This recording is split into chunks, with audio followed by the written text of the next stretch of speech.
Once upon a time, in the beautiful kingdom of Bodi, where the sun painted the fields golden and laughter filled the air, there lived a beautiful young girl named Ebiere.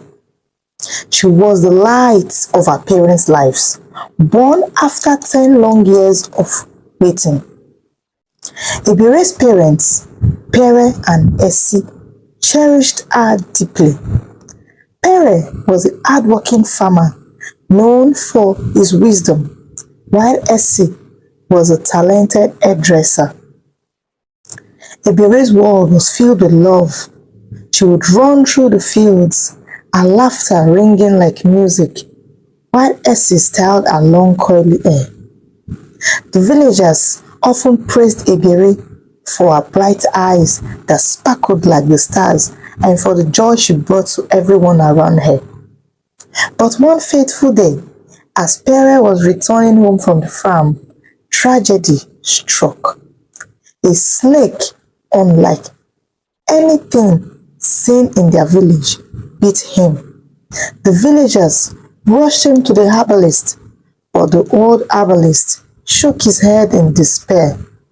"This snake is nothing like I have encountered," he said. "I don't think I can do anything." Pere's health rapidly declined in 2 agonizing days after the herbalist had tried all the herbs that he knew. Pere finally took his last breath, leaving Ebiere and Essie shattered. The news of Pere's death quickly spread around the village. Whispers of his death filled the air. Villagers speculated that the snake was sent by Pere's brother Soma. Soma was a man filled with jealousy and greed. Soma had always envied Pere's hard work and success. And now that Pere was gone, Soma saw an opportunity. Soma's reputation was notorious in the village. He had been married 3 times before, and each marriage ended in heartbreak. His first wife had died during childbirth, a tragic outcome of the beatings Soma had inflicted on her throughout her pregnancy. The villagers spoke in hushed tones about how he had stripped her naked and pushed her out of the house. After her, he took a second wife who endured his cruelty until one fateful night where she ran and fled to her parents, never to return. His current wife, he said, was just another victim in a long line of abuse, living his fear of his wrath. Essie, on the other hand, was painfully aware of Soma's history. The thought of being trapped in a marriage with him sent shivers down her spine. After losing Pere, she had no intention of placing herself and Ebiere in the hands of a man known for his brutality. As Essie fell into deep sorrow, the once vibrant home became a quiet place of grief. She could hardly muster the strength to cook or even go to the farm, and soon their supply of yams and food dwindled. Ebiere tried to comfort her mother, but Essie seemed like a ghost of her former self, wandering through the house in a daze. Then one early morning, there was a loud banging on the door. Ebiere's and her mother's heart raced as she recognized the harsh voice of Soma. "Where is that witch who killed my brother? Come out! Come out!" he shouted, his voice echoing throughout the village. Essie emerged from the shadows of their home, her eyes heavy with sleep. She wrapped her cloak tightly around her chest, trying to gather her composure. "What do you want, Soma?" she asked, her voice steady despite the fear.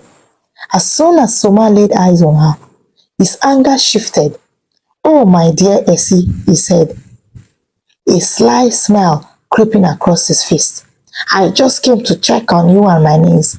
I hope you both are doing well." Essie felt a chill run down her spine. She knew this man too well. His words dripped with deceit. Soma then made his intentions clear. You need a man to take care of you and Ebiere. Marry me and I will provide for you. His eyes glinted with greed as he spoke. Essie's heart raised, knowing the truth behind his offer. I will not marry you, Soma, Essie replied firmly, her eyes gaining strength. I don't need a man like you, she stood tall. Despite the turmoil inside her, Soma's face turned dark with anger.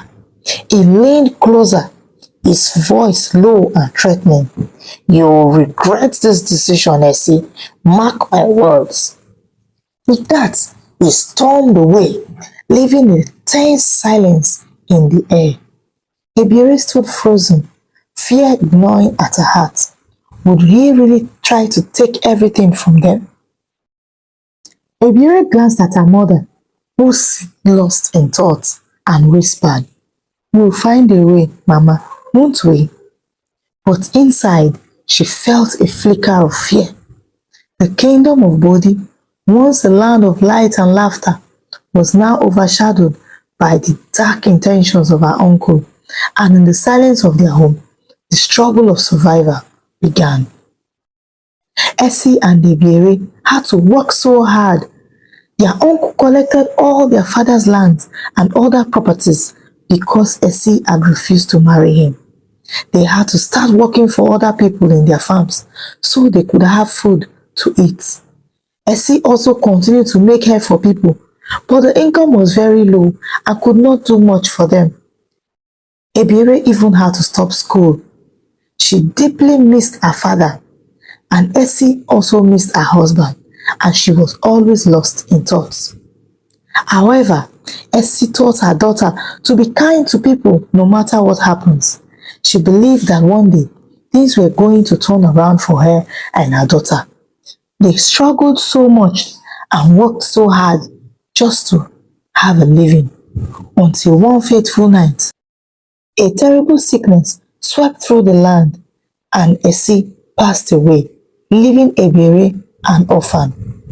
Without her parents, Ebiere had no one to protect her except her uncle, her father's brother, Soma.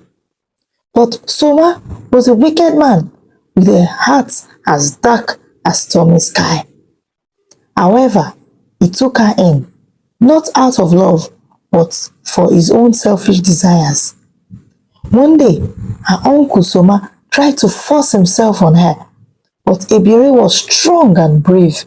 She fought back with all her might, refusing to let him steal her dignity. Seeing her fierce spirit, her uncle grew angry. If I cannot have you, I will then get rid of you, he shouted.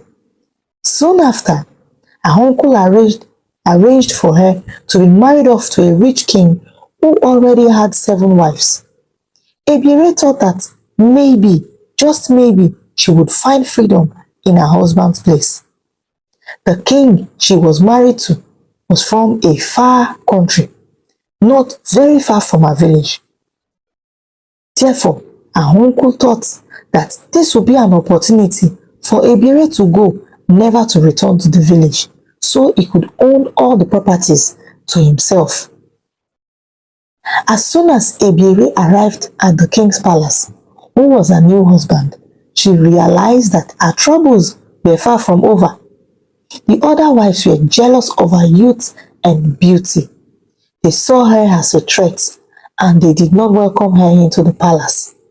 They gave her the worst chores, making her scrub the floors and fetch water from the farthest stream, and cook all the food that the whole palace, maids and wives and children had to eat.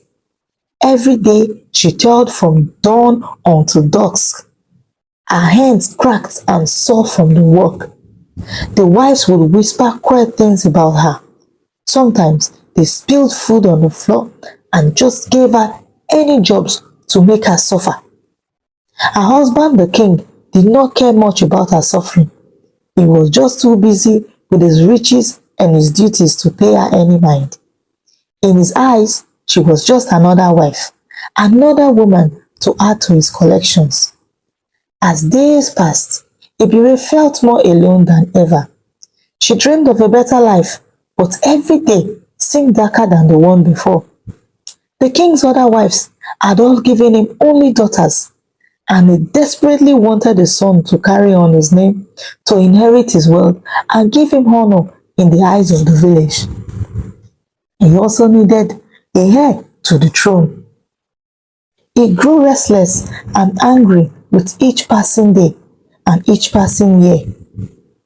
One day, Ebiere was sent to the market by the queens so that she could make food for her husband. On her way to the market, she saw an old woman carrying a large and heavy load of firewood. Ebiere saw this old woman and felt pity for her.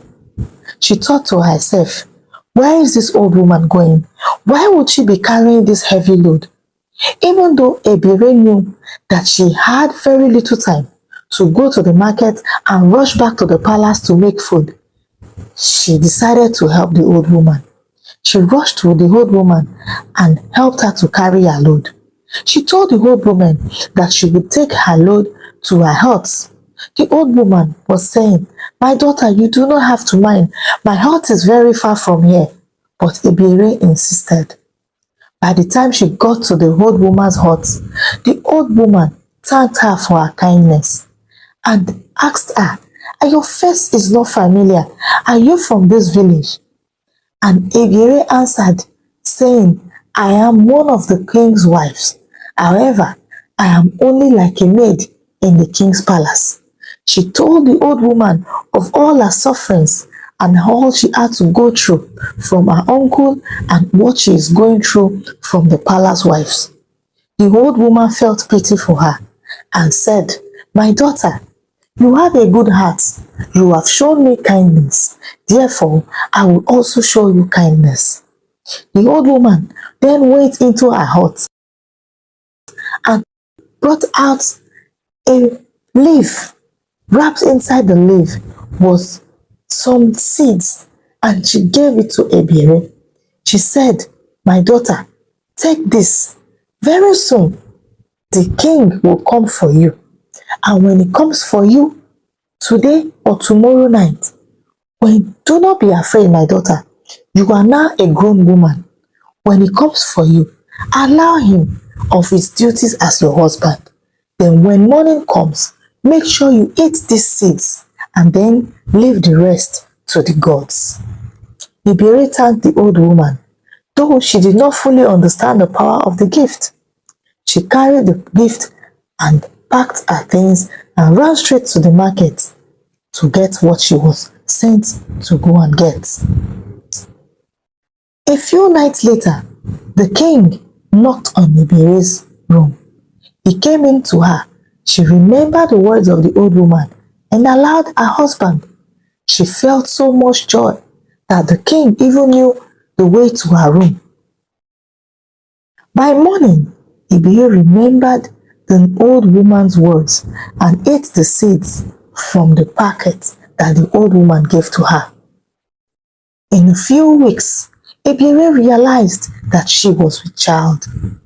Months passed, and Ebiere gave birth to a healthy baby boy, the king's only son. The whole palace and the king erupted with celebration. The king's joy knew no bounds. For the first time, he began to pay attention to Ebiere. She had found favor in his eyes. He began to see her in another light. He began to see her beauty, and he cherished her and his son so much. The other wives, who once treated her with scorn, now grew quiet and fearful, for they knew that their daughters could never inherit the king's throne. As her son grew, so did Ebiere's strength in the palace grew. She was no longer the girl who was treated like a slave. She became the mother of the future king. Her son, wise beyond his years, was loved by all the village. And when the king passed on, her son took his rightful place on the throne, bringing peace and prosperity to the land. Ebiere, who had once been abandoned, mistreated, and neglected, now sat proudly beside her son. She taught him all good virtues and all values that he would need as a king. Her son also loved her so much. The gods had indeed smiled on Ebiere, for she had overcome great suffering with courage, kindness, and faith. And so, her story became one that was told to children across the land, reminding them that in the darkest of times, hope can grow, just like the seeds of the alligator pepper.